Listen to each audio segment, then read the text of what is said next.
देशात लोकसभा निवडणुकीची रणधुमाळी सुरू झालेली असतानाच ऐन निवडणुकीच्या तोंडावर अंबरनाथमध्ये उद्धव बाळासाहेब ठाकरे गटाला मोठा धक्का बसलाय।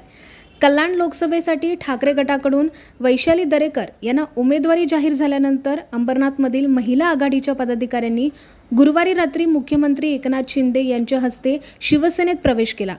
अंबरनाथचे आमदार डॉक्टर बालाजी केणीकर यांच्या नेतृत्वाखाली ठाकरे गटाच्या असंख्य महिला पदाधिकाऱ्यांनी मुख्यमंत्र्यांच्या वर्षा निवासस्थानी शिवसेनेत प्रवेश केला।